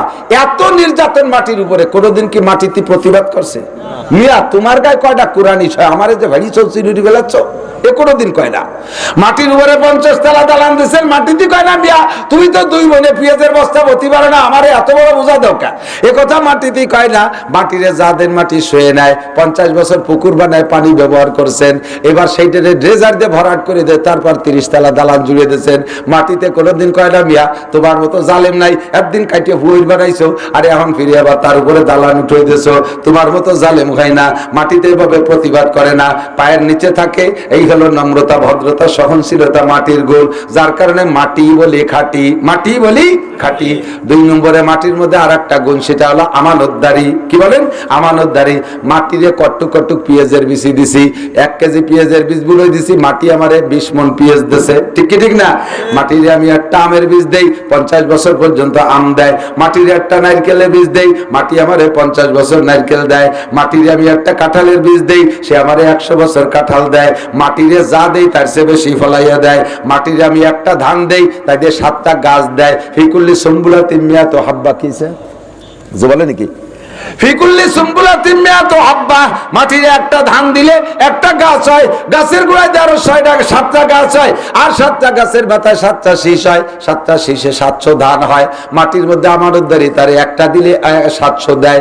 এই গুণটা তোমার মধ্যে কামনা করি। এই জন্য মানুষ তোমারে মাটি দিয়ে বানাইছে। আমার দিকেল মানুষ তোমারে মাটি দিয়ে বানাইছে। তুমি নম্র হও, ভদ্র হও, বিনয়ী হও, শালীন হও। খেসেরা রঞ্জুরে সাজো জারে জার, তাতুরা বিরু কোনা দাজ ইশতেহার। मैं बदी में आप हो अपनी मिसल, फेले बदो बद ख्यालो बद खिसाल। मन ताज़ा लिल्लाह रफा अज़बर, मन ताज़ा लिल्लाह रफाहुल्लाह। তুমি আল্লাহর দিকে তাকাইয়া নিজেকে ছোট জানো, নিজেকে নম্র জানো, নিজেকে ভদ্র বানাও, নিজেকে ছোট জানো। আল্লাহ পাক তার কুদরতি কায়দায় তোমাকে বড় বানাইয়া দেবে। মান তাযা লিল্লাহ ফাহুয়া বিআয়ুনিন নাস কাবীর ওয়া বিনাফসি সগীর। খেয়াল করেন, যে ব্যক্তি নিজেকে নিজে ছোট, আমি ছোট, আমি কিছু জানি না, আমি আনপড়, সমাজের সবচেয়ে নিকৃষ্ট আমি, এমন ভাবে নিজেকে উপস্থাপন করে সামাজিক কাজ করবে, ভালো কাজগুলো আবার বেশি করবে, আবার সব জায়গা বলতে গিয়ে আমি নাখান্দা, আমি আনপড়, আমি অযোগ্য। চেয়ারম্যান কি বলে নমিনেশন মিটিং হচ্ছে, এখন নমিনেশন মিটিং এ সবাই মিলে ধরছে একজনে, এবার প্রার্থী তুমি, সে কি বলবে? আদৌ সম্ভব না, আমার এ কাজের যোগ্যতাই নেই, আমার বিয়ের না, নষ্ট হয়ে যাবে। সে আড়ানোর চেষ্টা করবে নিজেকে ছোট জানিয়ে। সবাই কয় না তোমাকেই দিতে হবে, তুমি নিজেকে ছোট জানছো, সবাই তোমার মাথায় করে নাচবে। হ্যাঁ, নিজের কাছে নিজে ছোট, মানুষের অন্তরে আল্লাহ তোমারে বড় বানাই দেবে। অমান তাকাব্বারা, আর যে ব্যক্তি তাকাব্বুর করে, হাম তোমার ডাঙ্গনি, আমি বড়, আমার এবার ভোট দিয়ে দেখেন কি করে ছাড়িয়ে দেই, আমার পরিচয় গরিব দিকে দরজায়, রাস্তাঘাটে খাল বানাই দেবো, 12 মাস কাল নৌকো বেয়ে বেড়াবেন, আমি আসমান ভেঙে জমিনে নামাবো, লাঠির মধ্যে মুগুর ভরবো। আল্লাহ কায় সিঁড়ি বুড়ে তাল, বাংলা কই বলতে গেছিলাম, কলাম না, তাল গাছে উঠোবা, তুমি কিচ্ছু করতে পারো। দেখলাম তো এই কত ডারবে, কত জাড়ি জুড়ি, সব তাল গাছে বেঁধেছে, দেখি না করে গেছে, তার কোনো খবর নাই। আবার আর এক দল লাভ আছে, তারাও এরকম জাড়ি বাড়তিছ, তোমরা এরকম সিঁড়ে বুড়ে আটি বানবার দেখতে আমাকে বাকি নাই। কথা কান না কেন? ঠিক কি না? তুমি নিজেকে নিজে বড় জানো, সবাই তোমাকে ট্রিট করি। ও কি আমার নামের ব্যানার, এদিক তাকান, আমার নামে যদি আমি বড় ব্যানার করে লেখি, একবার আল্লামাতুদ দাহাব, কুমকুমাতুন নাহার, কেলা গাছের থোল, হাওড়ার ব্রিজ, তাল গাছের গুড়া, বাঁশঝাড়ের মুড়া, রইসুল মুফাসসিরিন, আন্তর্জাতিক খ্যাতি সম্পন্ন মুফাসসিরে কোদাল, হযরত মাওলানা নাসিরউদ্দিন সাহেব, তাহলে মানসিক কাঁচা গোবর দিয়ে ব্যানারে লাল করে ফেলাবে, ঠিক না? আমি জীবনেও কোনোদিন আমার নামের শেষে যুক্তিবাদী হলে কিনা আমি একটা কার্ডও ছাপাই নেই, কোনোদিন নিজের পরিচিতির জন্য একটা কার্ডও ছাপাই নেই। আমার নামে আলহামদুলিল্লাহ প্রত্যেক বছর কয়েক কোটি টাকার পোস্টার ছাপা হয়। এর এই পোস্টার যদি একটা আমি ছাপাতাম, তাহলে আর বেটারা আমার ওই ছাপানিগুলো টেনে সিরিয়ালাই দিত। সেম কোয়ালিটি যুবক, নিজেকে ছোট জানো, আমি কিচ্ছু না, সমাজে আমি কিছু না, তোমারও সবাই সাথে বড় বাড়াবে। অহংকার বাদ দাও, অহংকার বাদ দাও, তাকাপুরি বাদ দাও, নিজেকে ছোট জানো, খাদেম বানাও। সাইয়্যিদুল কওমে খাদিমুহুম, কওমের নেতা সেই হয় যে কওমের খাদেম হতে পারে, যে কওমের খাদেম হতে পারে। কিসসা তো বহুত আছে, শুনেছেন, হেকায়েতে সাহাবার মধ্যে শুনছেন, চর্বিত চর্বণ মনে হবে, তারপরে সেগুলো একটু না বললে অসম্পূর্ণ থেকে যায়। কথা বলেন ঠিক না? রাতের বেলা হযরত ওমর ইবনে খাত্তাব রাদিয়াল্লাহু তাআলা এই জায়গায় জায়গায় দুনিয়াটা আছে, যার কারণে দুনিয়া এখনো টিকে আছে। আমাদের গোপালগঞ্জের ডিসি সাহেব, বর্তমান ডিসি, কোন জায়গায় যেন বাড়িতে জানি না, ভদ্রলোক আসছে প্রায়, প্রত্যেকদিন বলা ভুল হবে, প্রায় আমাদের গোপালগঞ্জের 5 থানার কোন না কোন থানায় যাইয়া কোন এক মসজিদে ফজরের নামাজ পড়ে। এই ভাটিয়াপাড়ার মোড়ে 2 মাদ্রাসায় 2 দিন পড়িয়ে গেছে, আমার মাদ্রাসায় এসে 1 দিন পড়িয়ে গেছে, ভবানীপুর গেছে পড়ছে, এই মহারাজপুর মাদ্রাসায় এসে ফজর পড়ছে, থাকে গোপালগঞ্জ। তো বকশেদপুরের মহারাজপুর এসে যেই লোকটা ফজরের নামাজ পড়ছে ওই লোকটা অবশ্যই তাহাজ্জুদ পড়িয়ে তারপরে রওনা দিয়েছে। DC district in-charge, district commissioner, ডিস্ট্রিক্টের সবচেয়ে বড় অফিসার আমার গোপালগঞ্জের। এই নামাজ পড়ে এরপরে মাদ্রাসার হুজুরদের সাথে এনে বসে পরিচয় দেয় না, গাড়ি থুই আছে খানিক দূরি, এইটুকু কাটি আছে, যাতে ডিসির গাড়ি দেখলি তো সিনে বেলা দেবে বলছি, খানিক দূর গাড়ি থুইয়া এইটুকু কাটি এসে মসজিদে নামাজ পড়ে এরপরে মসজিদে হুজুরদের সাথে শুরু আছে দোয়া কালাম পড়ে টড়ে মাদ্রাসার হালচাল, পায়খানাগুলো কেমন, রান্নাঘর কেমন, সব হুজুর আপনাকে এগুলো একটু দেখাবেন, আমি তো আসছি একটু দেখবো, কে তা বলে না। ঘুরিয়ে ঘেরে দেখানোর পরে হুজুর আসি তো দোয়া করেন, সাথে সাথে হুজুরা গেছে যে গাড়িতে হচ্ছে সে গাড়ি ডিসির গাড়ি। এরপরে হুজুরা তাকে আর কবেন না, স্যার একটু চা খাওয়া, না না না না চা খাবো তাই তো কইয়ে আসতাম, খাবো না বলি তো না কইয়ে আইছি। এরকম মানুষ আছে, অবশ্যই আছে। হযরত ওমর ইবনে খাত্তাব রাদিয়াল্লাহু আনহু রাতের অন্ধকারে দেশের পর্যবেক্ষণ, দেশকে দেখার জন্য, পরিদর্শনের জন্য রাতের অন্ধকারে বেরোছে, দেশ কিভাবে চলতেছে। বেরোইয়া একা একা চলে গেছে দূর বিলের ভিতরে। সৌদি আরবে যারা গেছেন তারা জানেন, বিল তো আমাকে দেশে কয় চক বলে, মরুভূমির ভিতরে পাহাড় আছে, পাহাড়ের গা দিয়ে আবার জঙ্গলও আছে, ওই বাবরা গাছের মতো কাটা কাটা গাছ আছে, অনেক গাছ আছে। ওই জঙ্গলের ভিতরে টিপ টিপ করে দূরের থেকে একটা বাতি দেখা যাচ্ছে। বলছি তো আগে চর্বিতে চড়বেন, কথার সাথে এসে গেছে, একটু শুনতে হবে, কোন দিনের কথা ভিতরে লাগে বলা যায় না। তো দূর থেকে দেখছে টিপ টিপ করে বাতি জ্বলতেছে। উনি চিন্তা করলেন এইরকম ফাঁকা জায়গায় তো বাতি থাকার কথা না। তো 2 ধরনের বাতি হতে পারে, হয়তো কোনো দুষ্কৃতী চোর ডাকাতদের বাতি, তারা ওখানে বসে বসে কিছু করতেছে, অথবা কোনো চরিত্রহীন মহিলা ওখানে ঘরবাড়ি বানায় টানায় কোনো অন্যায় টন্যায় করে। তো দেখতে হবে, আমার দেশ, আমার খবর নিতে হবে। ওখানে চলে গেছে আস্তে আস্তে, যাইতে যাইতে দেখে যে সত্যি বেড়ার ফাঁক দিয়ে কি বলে, সত্যি বেড়ার ফাঁক না, এটা হলো ক্লিয়ার জায়গা, এখানে আগুন জ্বলতেছে। উনি কাছে যাইয়া একটু পর্দার সাথে একটু দূরে থেকে বলতে দেখে যে একটা মহিলা ছোট ছোট 2-3 বাচ্চা, এই বাচ্চাগুলো নিয়ে কান্নাকাটি করতেছে বাচ্চারা, আর এই মহিলা চুলোয় জাল দিচ্ছে পানিতে। দূরে থেকে বলছে, মা কি করতেছেন, আমি কি একটু কাছে আসতে পারি? কয় না, থাকেন, দূরে থাকেন। কি করতেছেন? কয় যে বাচ্চাদের জন্য কিছু রান্না বান্না করতেছি। কি রান্নতেছেন? কয় যে তা বলা যাবে না, কি রান্নতেছি।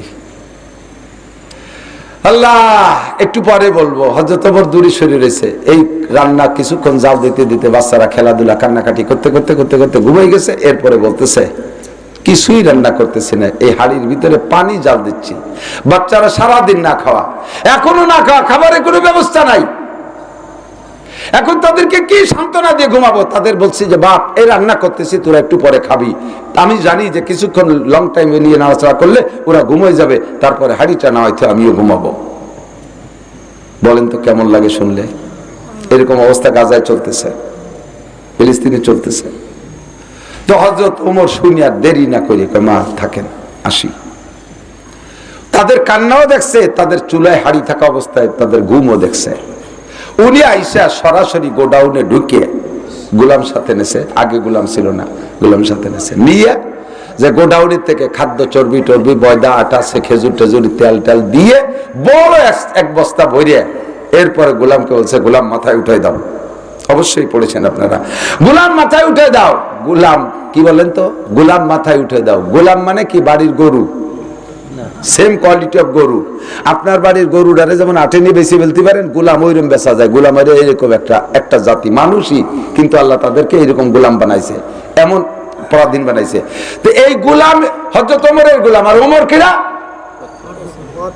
কত বড় দেশের অর্ধ জাহান না, পৃথিবীর 2/3 তার রাষ্ট্রের আয়তন ছিল 2,40,00,000 বর্গ মাইল।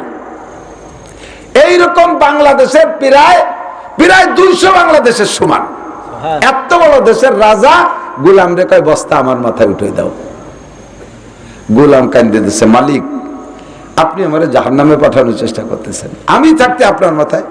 হযরত ওমর বলে, না গোলাম, তুমি তো এদেশের রাজা না, এদেশের মানুষের দায়িত্ব তোমার হাতে না, তোমার জিম্মায় না, এটা আমার জিম্মায়। আল্লাহ আমাকে খলিফাতুল মুসলিমিন বানাইছে। আমার এই রাষ্ট্রের ভিতরে কোন জায়গায় একটা কুত্তাও যদি না খেয়ে মারে, তাহলে কিয়ামতের জবাব আমাকে দেয়া লাগবে, গোলাম তোমাকে দেয়া লাগবে না। আমি সচক্ষে যা দেখে আসছি তার খেদমত আমাকেই করতে হবে। বুঝা উঠাই দাও। আর নয় তুমি বলো যে কিয়ামতের ময়দানে এই সমস্ত প্রশ্নের জবাব তুমি দিয়ে দিবা, আমার পক্ষ থেকে দায়িত্ব নাও। গোলাম কেন, তা কি সম্ভব নাকি? তা যদি সম্ভব নয়, বস্তা বওয়া সম্ভব না, উঠে দে। বস্তা ওমরের মাথায় উঠে দিচ্ছে। লম্বা একটা মানুষ কাঁপতে কাঁপতে বস্তা নিয়ে যাইয়া সে জায়গায় যাইয়া মহিলাকে বলছে, মা একটু সরিয়ে দাঁড়ান। মহিলাকে সরাই দিয়ে নিজে হাড়িতে করিয়ে সেই সব খাবার যা দিয়ে রান্না করা যায় এইটা রান্না করিয়া ফুয়াইয়া এখানে সাবার ভিতরে লাগছে। ঘন দাড়িওয়ালা লম্বা মানুষটা চুলের ভিতরে ফু দেয়, ধুমো উড়িয়ে এসে দাড়ির ভিতরে চোখের মধ্যে যায়, চোখ বেয়ে পানি পড়তে, নাক দিয়ে পানি পড়তেছে। এই কান্নাকাটি করতে করতে হাড়িটা রান্না করে রান্না শেষ করে নামাইয়া মহিলাকে বলছে, মা বাচ্চাদেরকে একটু সজাগ করেন। সজাগ করছে, সজাগ করে উনি নিজে হাতে বলে, আপনি একটু সরে বসেন, আমি এদের একটু খাওয়াই। আমি এসে যেভাবে কান্না করতে দেখছি ওই কান্নার বিপরীত আমি সেইভাবে হাসি না দেখে আমি যাব না। বাচ্চাদেরকে নিজ হাতে পরাণ ভরি তৃপ্তি সহকারে খাওয়াইয়া এরপরে হাড়ি দিয়ে উনি দূরে বসলেন আর মহিলাকে বললেন, মা এবার আপনি একটু পরাণ ভরে খান। আপনার চেহারায় দেখছিলাম মলিন, আপনার চোখে দেখেছিলাম পানি, বাচ্চাদেরকে আমি কান্না করতে দেখেছিলাম, তাদের মুখে হাসি ফুটাইছে, আপনার চেহারা আমি হাসিরা দিকে যাব না। এবার মহিলাকে পরাণ ভরে খাওয়াইয়া এরপরে বাকি বস্তায় যা ছিল তা দিলেন, বললেন, মা দোয়া করো। এবার মহিলা বলতেছেন, কিয়ামতের ময়দানে আল্লাহর কাছে খলিফাতুল মুসলিমিন ওমরের বিপক্ষে মামলা দেব। ওই মহিলা করছে, ওমরের কাছে করছে, আপনি সাক্ষী থাকেন, ওমরের বিপক্ষে কিয়ামতের ময়দানে আল্লাহর কাছে মামলা দেব। এই দেশের রাজা হইয়া আমাদের খবর নেয় না। আপনার মতো মানুষকে যদি আল্লাহ প্রেসিডেন্ট বানাইতো, আপনার মতো মানুষকে যদি আল্লাহ খলিফাতুল মুসলিমিন বানাইতো, তাহলে আমাদের এই দুর্গতি হইতো না। আমি ওমরের বিপক্ষে কিয়ামতের ময়দানে মামলা দেব। ওমর তখন বললেন, ওমা তোমরা যে এই জায়গায় এভাবে কষ্ট করতেছো, এইটা কি ওমরকে কোনোদিন জানাইছো? উনি যে ওমর তা পরিচয় দেয় নাই, তুমি কি কোনোদিন জানাইছো ওমরকে? ওমরের কাছে তো কি আসে না, ওমর কিভাবে জানবে তোমরা এই কষ্ট করতেছো? তুমি কেন মামলা করবা? কয় খলিফাতুল মুসলিমিন হইছে, ঘুরে ঘুরে দেশের খবর কেন নেয় না? আপনি যখন খবর নিতে আসেন, ওমরের তো দায়িত্ব এরকম ছিল, এই দায়িত্ব তো ওমরের। ওমর আসে নাই, আপনি আসছেন, আল্লাহ যেন আপনারা খলিফাতুল মুসলিমিন বানায়। বলেন না আমিন। আমিন তো আগে হয়েই রয়েছে। তো হযরত ওমর বললেন, এই পাকিস্তানের প্রেসিডেন্ট আইয়ুব খান বাংলাদেশে বলে আইছে, একটু দোয়া করতে, তাই কইতেছে। এসে গেলে তোর দালিল বাপ বাড়িটা মিলবে না। তো প্রেসিডেন্ট আইয়ুব খান যখন আইছে, বিশাল মিটিং। এই মিটিং তো ওনার দলে যারা আছে তারা মিটিং উপস্থিত। এই স্টেজে এক বুড়ি কাঁপতে কাঁপতে উঠছে, বুড়ি আইছে, আর কুঁজো বুড়ি, আমার একটু আইয়ুবের সাথে দেওয়া হতে, আমি আইয়ুবের জন্য একটু দোয়া হতে যাবো। তেমন বুড়ো মানুষ আসতে পারেনি, তারা সব রাস্তা খুলে দেয়, চলে আইছে আইয়ুব খানে। আইয়ুব খান তো খান, বিশাল জুয়ান, বুড়িতে একটু হয়ে গেছে, বাবা মাথাটা নিচে ওর একটু দোয়া হইলে দেয়।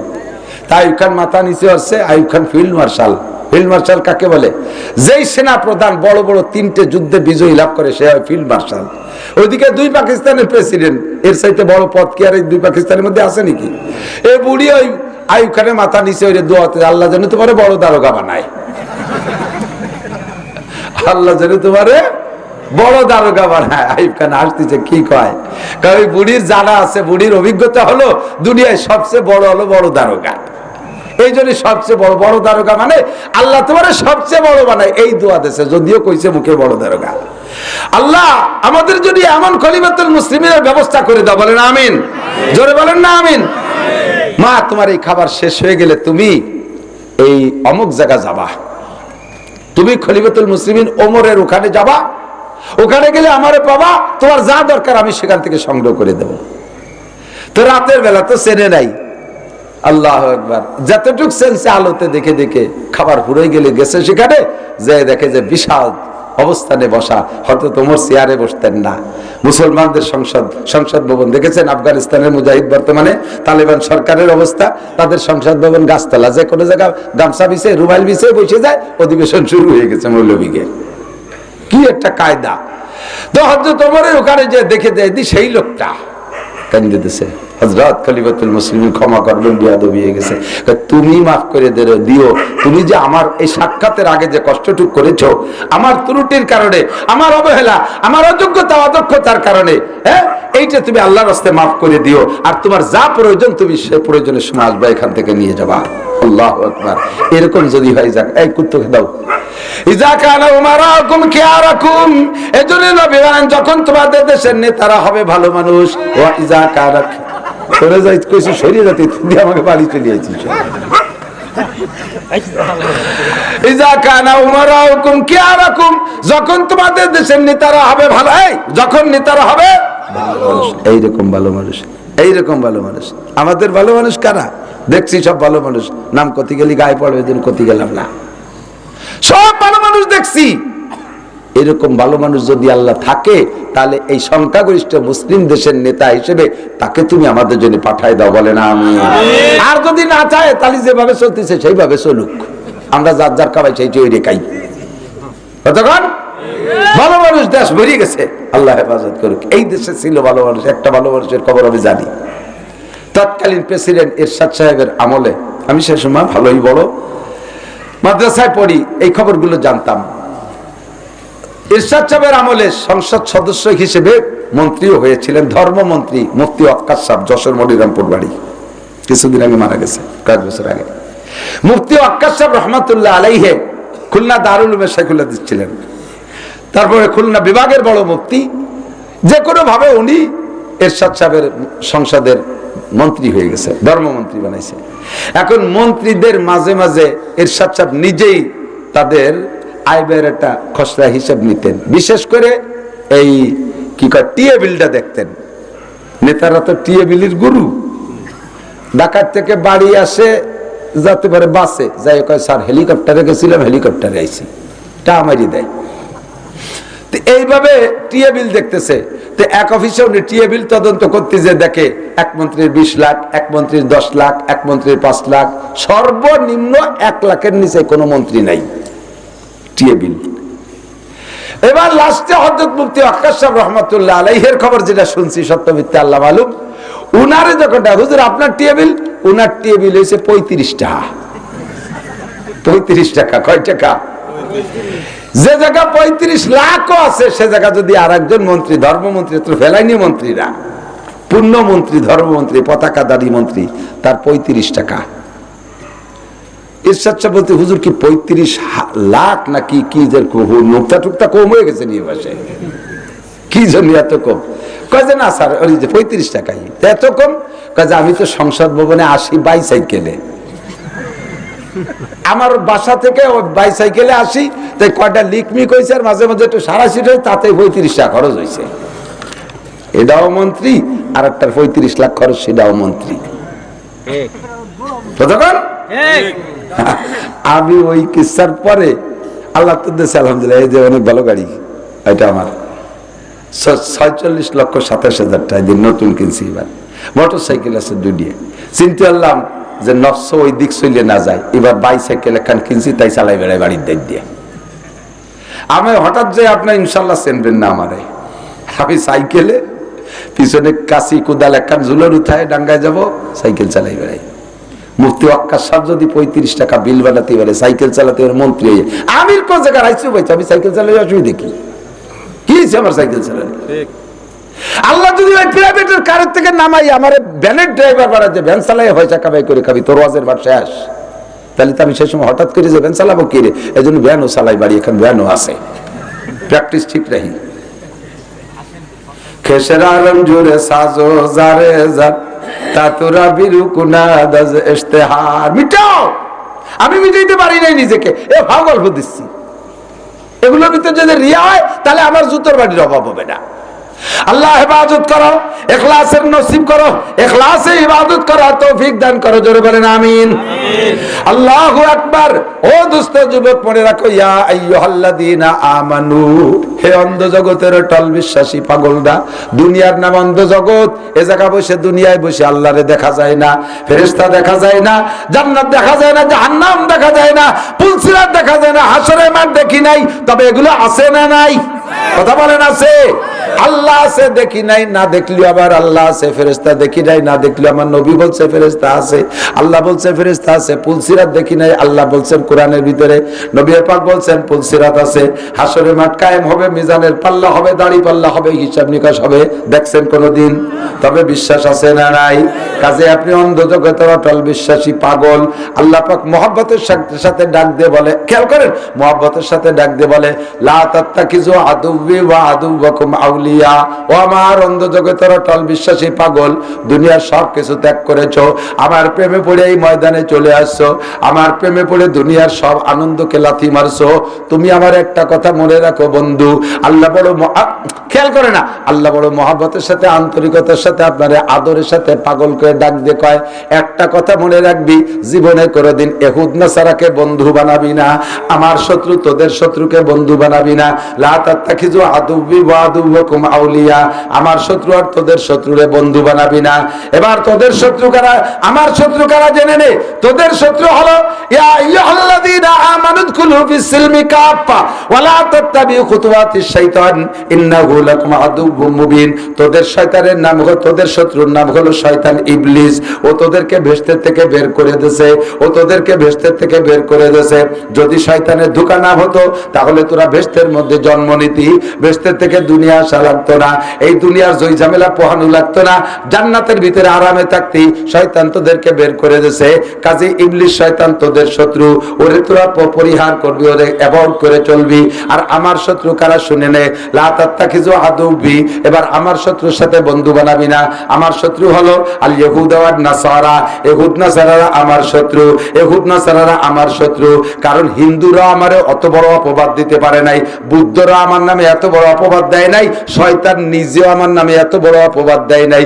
যে অপবাদ ইহুদ আর নাসারারা দেয়, কি দেয়? ক্বালাতিল ইহুদু উযাইরুন ইবনুল্লাহ।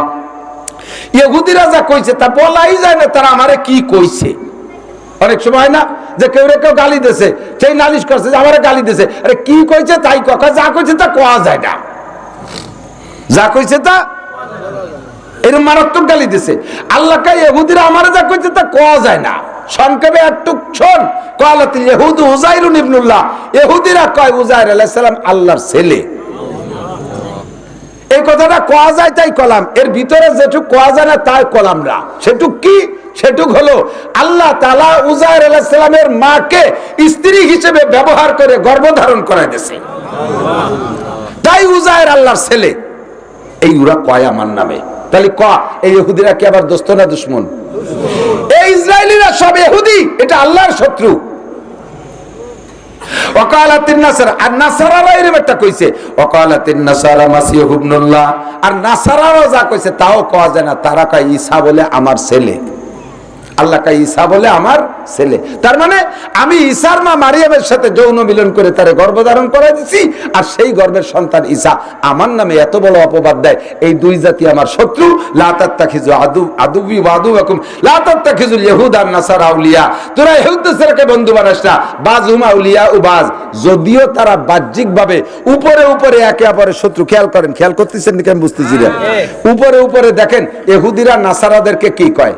ইহুদির মানে এই ইসরায়েলিরা, নাসারা মানে আমেরিকান ডোনাল্ড ট্রাম্পের গোষ্ঠী, ওরা হলো নাসারা, আর এরা হলো ইহুদি। আপোষে কি বলা বলি করে জানেন? কোরআন শরীফে বলে ক্বালাতিল ইহুদু লাইসাতিন নাসারা আলা শাই।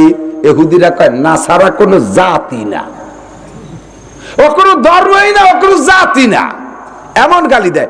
ওয়াকালাতিন নাসারা লাইসাতিল ইহুদু আলা শাই।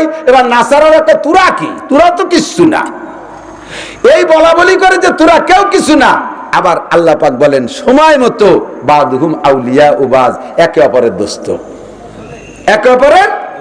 মুসলমানের সাথে যুদ্ধ লাগছে জুবাইডেনের, কি বলে নেতানিয়াহুর, দেখেন সম্পূর্ণ বন্ধুত্বতা দেখাইয়া পশ্চিমারা জুটে পুটে সমস্ত খ্রিস্টানরা আইসা এই ইহুদিকে সাথে জোর দিয়েছে।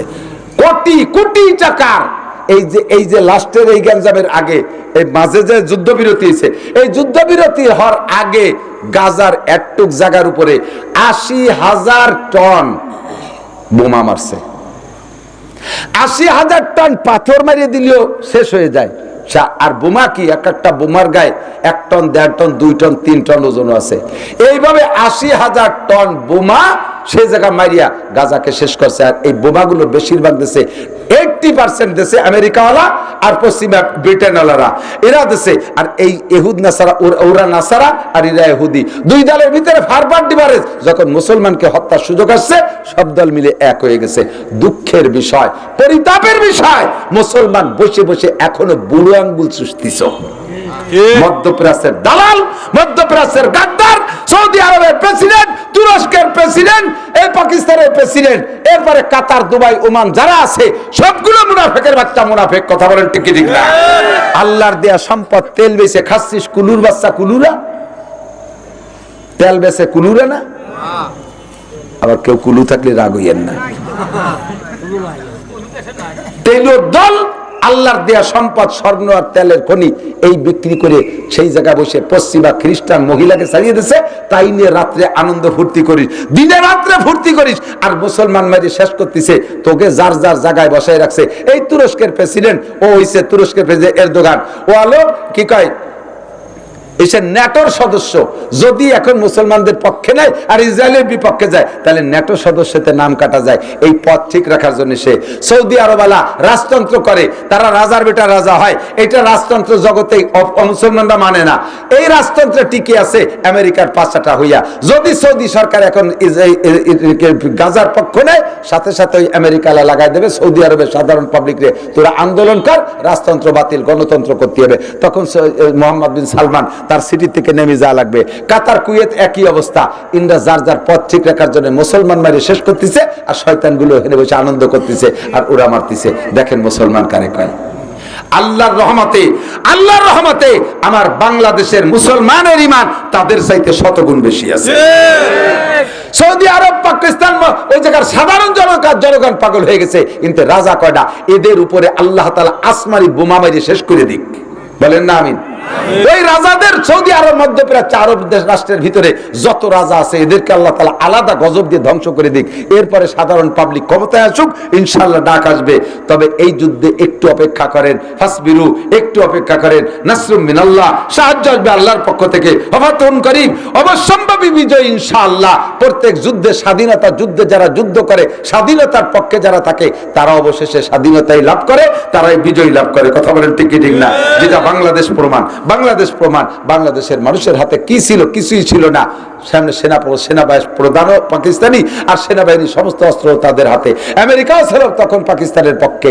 আর সব দিয়ে জুটি পুটি আইসে এদেশের মানুষের, মহিলাদের বটির কোপ আর সাধারণ পাবলিকের বাঁশের লাঠির বাড়িতেই সেই পাকিস্তানিরা হারিয়ে দেশকে স্বাধীন করাই আল্লাহ করিয়ে দিয়েছে। তবে ইনশাআল্লাহ সেটা ছিল হলো ভাই ভাই যুদ্ধ, ভাই ভাই যুদ্ধ আর স্বাধীনতা। এর চাইতে 100 কোটি গুণ বেশি দাবি গাজার যুদ্ধ।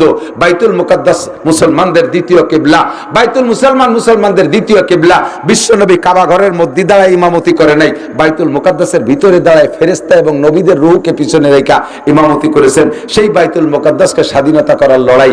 ইনশাআল্লাহ আপনাদের বিশ্বাস কেমন আমি জানি না, বাইতুল মুকাদ্দাস স্বাধীন হবে, গাজা ফিলিস্তিন স্বাধীন হবে। বিশ্বাস হয়? বিশ্বাস হয়? এ দাবি আছে অন্তরে। এর জন্য যা যেমন যখন দরকার দিতে প্রস্তুত থাকবো, ঠিক না? জান দিতে রাজি, জান দিতে রাজি, মাল দিতে রাজি, টাকা পয়সা যা লাগবে দিতে রাজি আছেন না নাই? যদি কখনো ডাক আসে, আসতেছে গাজার মুসলমানদের অর্থ সাহায্য করার একটা লাইন আল্লাহর রহমতে বাংলাদেশ থেকে সবসময় লাইন করা আছে, লাইন করেছে। এখন আর ডাকঘরের কিছু না, এখন সব ওপেন হয়ে গেছে। আর লাগবে বস্তা ভরে নিয়ে যাবো কোনাকুনি যদি যার ভরটায় ইনশাআল্লাহ। যদি কখন ওলামায়ে কেরাম, স্থানীয় কেউ দায়িত্ব নেন, আমানতদার কোন আলেম দায়িত্ব নেন, এলাকার জনগণের কাছ থেকে কালেকশন করেন, 10টা টাকা হলিয়ে জমা দেন। কিয়ামতে এই 10টা টাকা আপনার পক্ষে সাক্ষী দেবে আপনার জীবনে কত টাকা কোর্ট কাছারি আদালত ফৌজদারিতে খরচ করেছেন, ডাক্তার উকিল মুক্তারে কত টাকা দিয়েছেন, সব চোর ডাকাতরে দিয়েছেন। 10টা টাকা আল্লাহর রাস্তায় জিহাদের ময়দানে খরচ হবে ইনশাআল্লাহ। গাজার মজলুম মুসলমানদের পক্ষে সবচাইতে বড় জিহাদ, এদিক তাকান, সবচেয়ে বড় জিহাদ হবে। আজকে থেকে খোঁজেন, বোকা সাজে বসে থাকেন না। বোকা সাজে বসে থাকবেন কে? আমরা বুঝি না, তো দোকানে যাই যে আদায় তাই কিনে নিয়ে এসি কে? নেহা সাজেন কে? লেখা সাজবেন কি জন্য? বাজারে যাই, আপনি বাজারে যাই বেগুন কিনতে গেছেন, বেগুন তো ফুটো বেগুনটা চোখ দিয়ে দেখে কেনেন না, কেনেন? সে জায়গাতে আপনি ভালো ট্যালেন্ট। গরু কিনতে যাই দাঁত দেখেন, ব্যবসায়ী যাতে গরুর দাঁত কটা ভাঙছে, সে জায়গাতে ভালোই ট্যালেন্ট। তা আপনি পণ্য কিনতে যে কোনটা আমেরিকান আর কোনটা ইসরায়েলি, এইটা চিনে কিনবেন না কে? হ্যাঁ ব্যবসায়ী ভাইরা, তোদের জন্য সারা বিশ্বের মুসলমান 200 কোটি মুসলমান বদদোয়া করবে। যদি ইসরায়েলি পণ্য দোকানে রেখে কেনা বেচা করিস, ইসরায়েলি পণ্য যদি বেচিস, তার ডিলারি করিস, তার পণ্য যদি বিক্রি করিস, তোদের উপরে খোদার গজব হবে, তোর ব্যবসায় কোনোদিন উন্নতি হবে না। 200 কোটি মুসলমান বদদোয়া করতেছে, গাজার মজলুম মুসলমান বদদোয়া করতেছে। কোকা কোলা কোম্পানি বাদ, আরএফএল কোম্পানির কোনো প্লাস্টিক কোনো পণ্য কিনবেন না। আরএফএল যাতে লেখা দেখবেন, লোগো দেখে কিনবেন। কি বলে লাক্সাবান কিনবেন না, লাক্সাবান কিনবেন না, লাক্সাবান পরিহার করেন। কোকা কোলা খাবেন না, পেপসি খাবেন না, এসবগুলো বাদ দেন। 7 আপ খাবেন না। এগুলো বিক্রি করে এখান থেকে যে পয়সা কামাই করতেছে, তার একটা অংশ ওখানে অস্ত্র তৈরি ফান্ডে জমা হয়। সেই টাকা দিয়ে অস্ত্র বানাইয়া আমার মুসলমান মারবে। আমার মসজিদ, কয়েকশো মসজিদ গাজার থেকে ধ্বংস করে দিয়েছে, আর প্রায় লাখখানিক মুসলমানদের শেষ করে দিচ্ছে। তাহলে আমার কাছে পেপসি বেশি, সেই টাকা দিয়ে লাভ করে তা দিয়ে বোমা বানাবে। আমি কি সেই পেপসি কিনে খাইয়া এই লাভ করতে দেবো? দেবো? বোকা আর সেজে থাকবেন? বোকা সেজে থাকবেন? প্রত্যেকটা মাল কিনতে গেলে বলবেন ইসরায়েলি কিনা। এই দোকানদার আমাকে বল এটা ইসরায়েলি কিনা।